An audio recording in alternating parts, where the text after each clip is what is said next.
محبة والهنا وطني أتذكر من آل. الحمد لله ثم الحمد لله.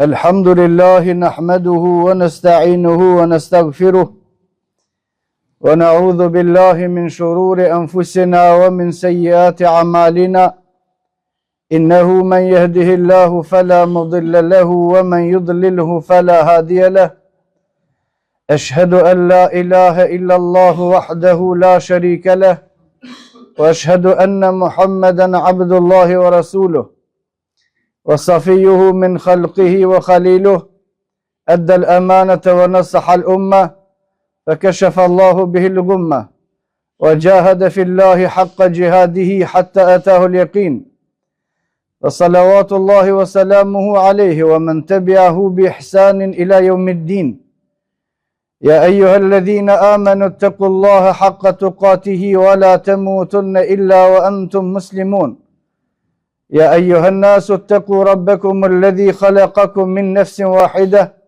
وخلق منها زوجها وبث منهما رجالا كثيرا ونساء واتقوا الله الذي تساءلون به والأرحام إن الله كان عليكم رقيبا يا أيها الذين آمنوا اتقوا الله وقولوا قولا سديدا يصلح لكم أعمالكم ويغفر لكم ذنوبكم ومن يطع الله ورسوله فقد فاز فوزا عظيما أما بعد فإن أصدق الحديث كتاب الله وخير الهدي هدي محمد صلى الله عليه وسلم وشر الأمور محدثاتها وكل محدثة بدعة وكل بدعة ضلالة. Të ndershëm besimtar, falënderimi tek Allahu subhanahu wa taala. Mëshira Allah që mbi pejgamberin ton Muhammedin sallallahu alaihi wasallam, mbi shokët e tij dhe mbi të gjithë muslimanët. Kemi hyrë në muajin e madh të Ramazanit, të cilin Allah subhanahu wa taala e ka mbush me begati dhe e ka mbush me mirësi për ata të cilët dëshirojnë me fitue faljen dhe mëshirën e Allahu subhanahu wa taala. Besimtari jetën në përgjithësi e ka për detyrë me kaluar në mes të frikës dhe shpresës. Frikës se atë do t'i kryejm obligimet me të cilat na ka obliguar Allahu subhanahu wa taala ashtu siç duhet, dhe shpresës se edhe nëse kemi lëshime, Allahu subhanahu wa taala të na i falë ato duke njoftë ne se Allahu është shumë falës. E njëjta rregull që vlen për jetën e besimtarit në përgjithësi, vlen edhe për Ramazanin. Koha në të cilën jemi është koha në vazhdim e sipër me Ramazan. Dhe derisa ta përfundojmë Ramazanin, duhet me jetue me frikë se a thua do të mund të i kryejm obligimet edhe sunetet edhe nafilet edhe largimet nga haramet, ashtu sikur që ka urdhëruar Allahu subhanahu wa taala dhe ashtu sikur që vepronte Muhamedi sallallahu alaihi wasallam. Në të njëjtën kohë, pasi që të e japim mundin, shpresojmë se Allahu subhanahu wa taala të na mbulon gabimet e tona dhe të na i falë.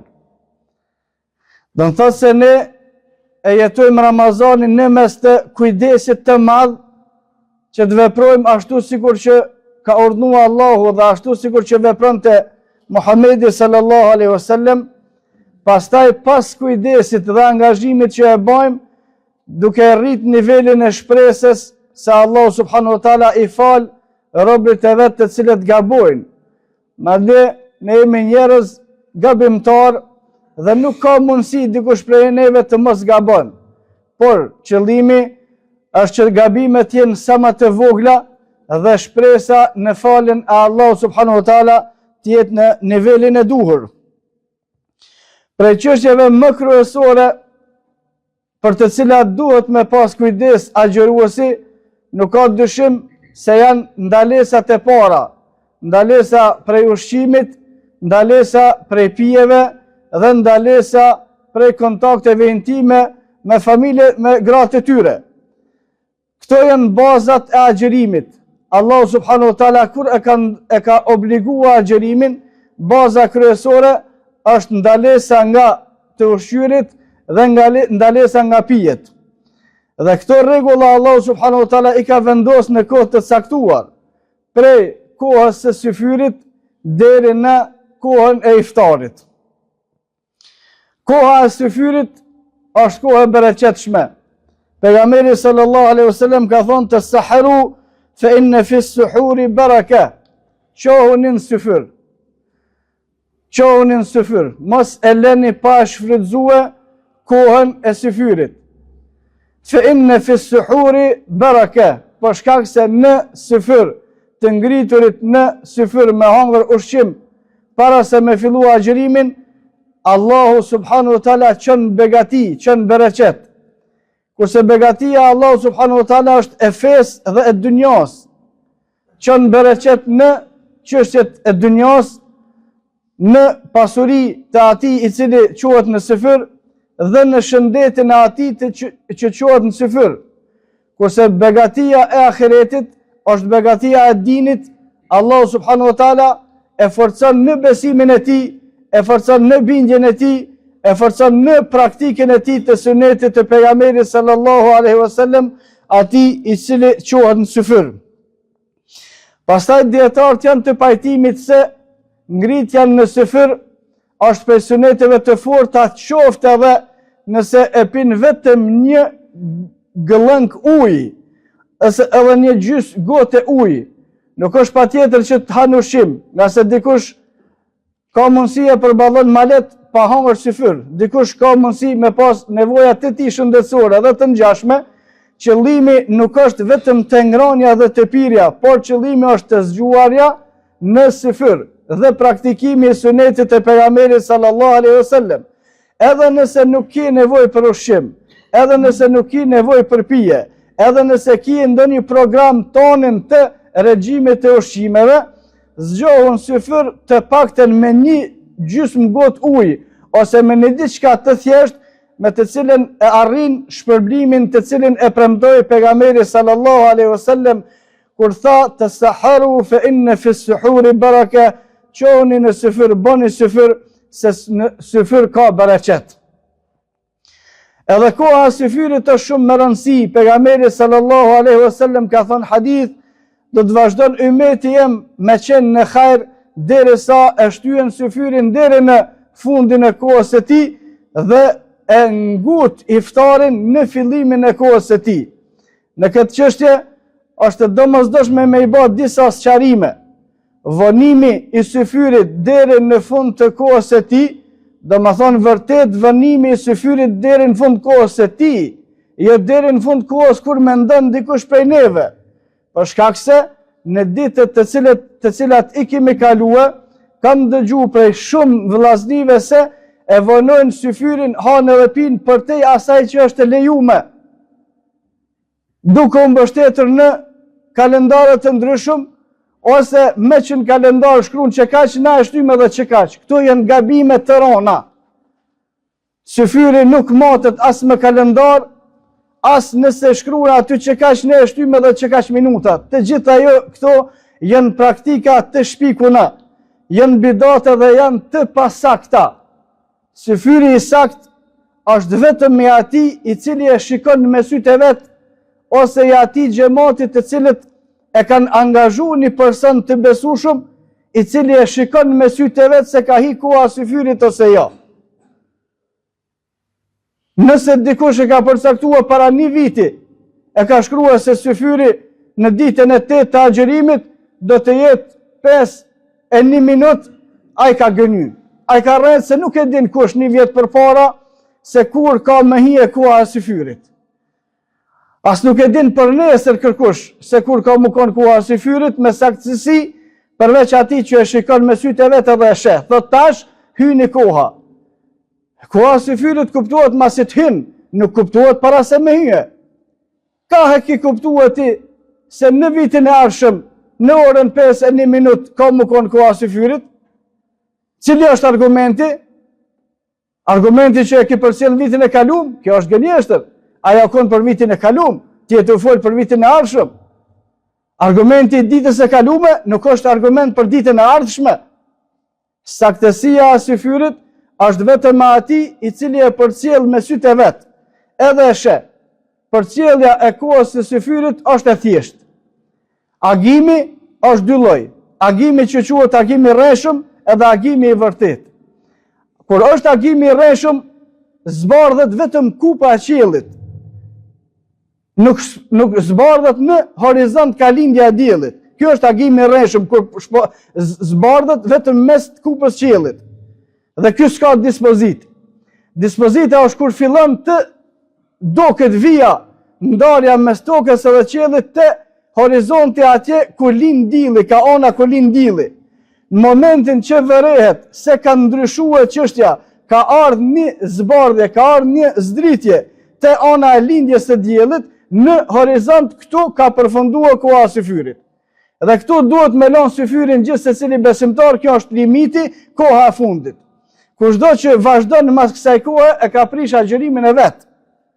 Andaj, ata të cilët kanë siguri dhe shikojnë me sytë e tyre, në të vazhdojnë agjërimin në të vazhdojnë ushqimin deri në limitet e fundit të syfyrit.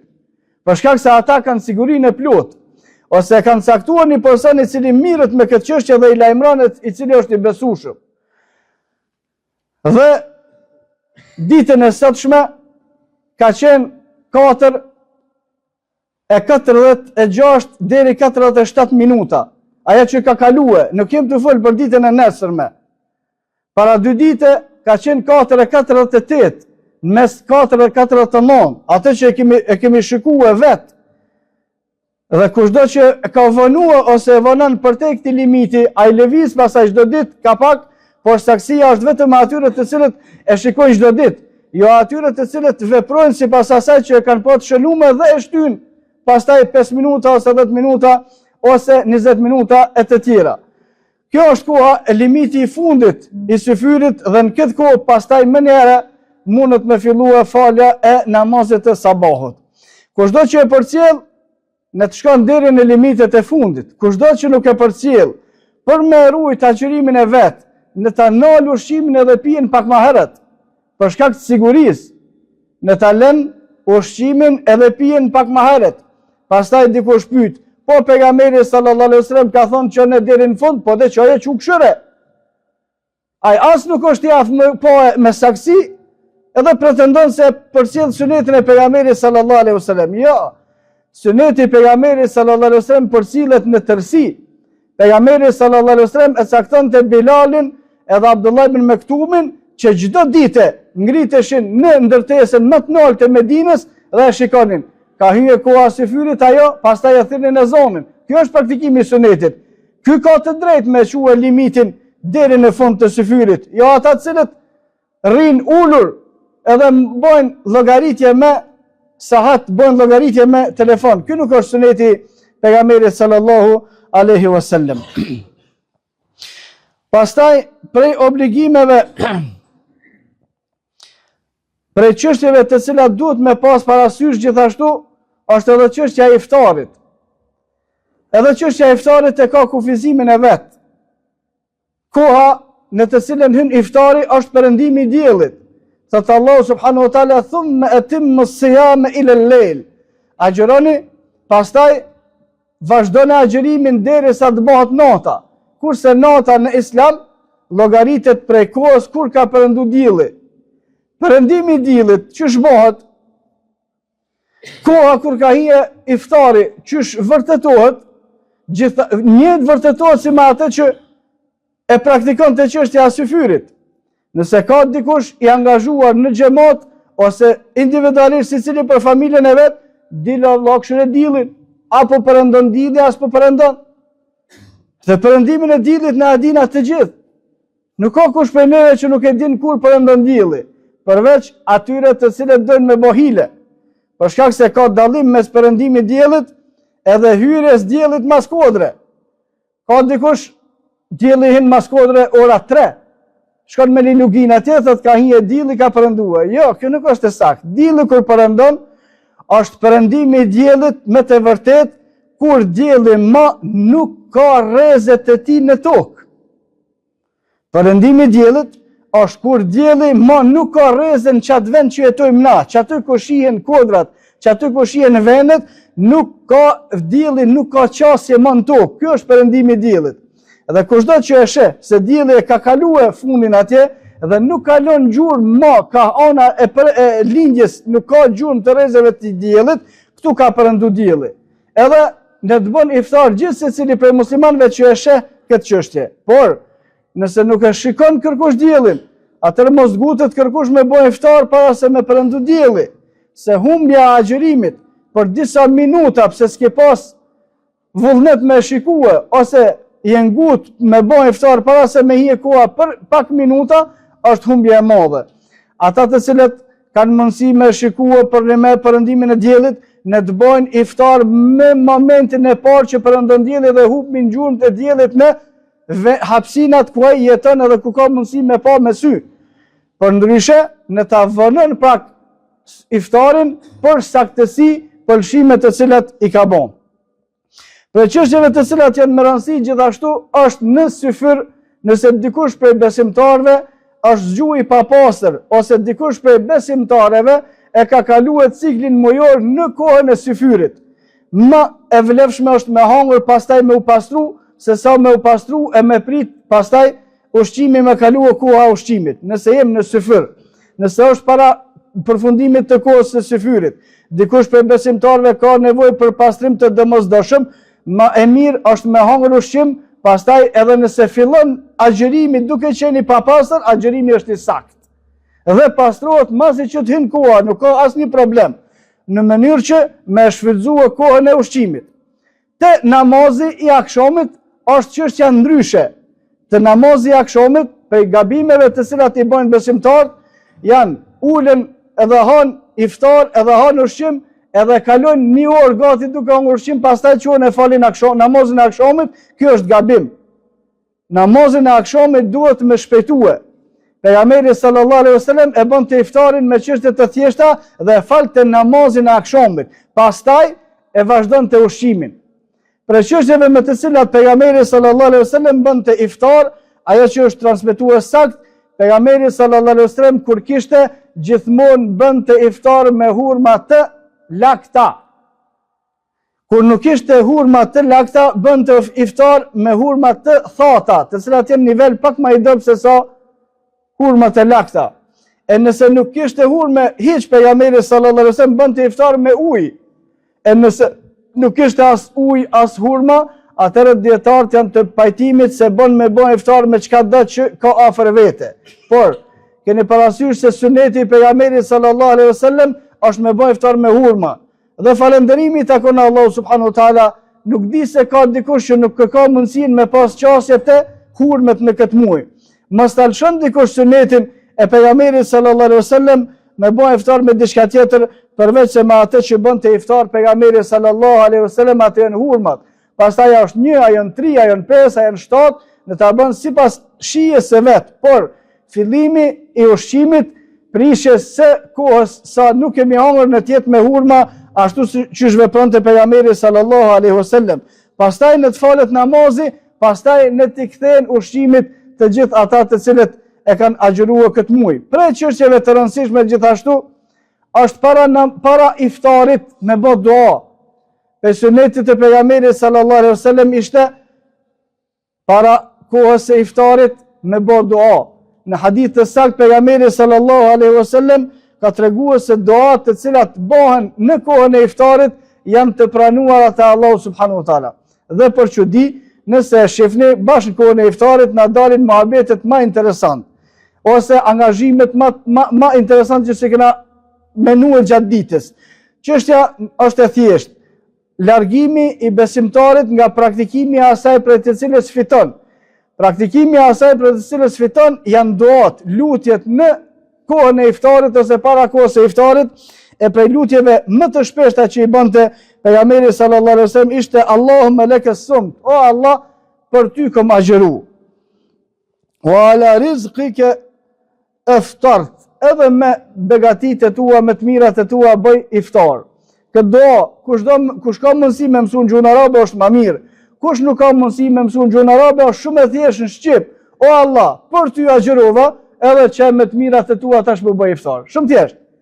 Përsërite 1 herë, 10 herë, 100 herë, sa herë që e përsërit, për këtë ka shpërblim të Allahu subhanahu wa taala. Pastaj, kush ka mundësi me marr pjesë në falën namazit të taravive, shpërblimi për të është i madh dhe në fund të agjërimit i falë gjunohet. Pastaj, kush ka mundësi me udhon iftar njerëzve, me udhon ushqim njerëzve, shpërblimi për të është i madh. Pejgamberi sallallahu alaihi wasallam ka thënë hadith, ai i cili e ushqen një agjërues e ka shpërblimin e atij barabar sa ka agjëruar ai edhe ti, pa ju paksuar atij agjërimi. Manet disa dietar e kanë kufizuar çështjen edhe më pak, kanë thonë edhe nëse s'ki mundësi me adhon ushqimin komplet, faktën me adhon një hurme që me bo hurme me fillue iftarin me ushqimin që ja ke dhënë ti, dhe kjo është i gjithë angazhimi me fitua atë që Allah subhanahu wa taala ka premtu, me praktikua sunetin e pejgamberit sallallahu alaihi wasallam. Pastaj me lyp gjithashtu ma vonë edhe natën e Kadrit prej netëve të cilat Allah subhanahu wa taala i ka bekue, kushdo që i përcjell këto rregulla me lejen e Allah subhanahu wa taala ka me fitua shpërblimin e Allah subhanahu wa taala. Thot Allah subhanahu wa taala: "Wa lakum fi rasulillahi uswatun hasana." Ju shembullin më të mirë e keni te Muhamedi sallallahu alaihi wasallam. Merrni lexoni çka ka bëu pejgamberi sallallahu alaihi wasallam në Ramazan. Çish është sill pejgamberi sallallahu alaihi wasallam në syfyr, çka ka bëu pejgamberi sallallahu alaihi wasallam në iftar, çka ka bëu pejgamberi sallallahu alaihi wasallam mas iftarit, çish ka flet pejgamberi sallallahu alaihi wasallam në Ramazan dhe të gjitha, dhe nëse mundohemi të i praktikojmë ashtu siç i praktikoi ka ai sallallahu alaihi wasallam, nuk ka dyshim se shpërblimi me lejen e Allah subhanahu wa taala do të jetë i plot. Wa qulu qawli hadha wastaghfirullaha li wa lakum fastaghfiruhu li kulli dhanbin innahu huwal ghafurur rahim.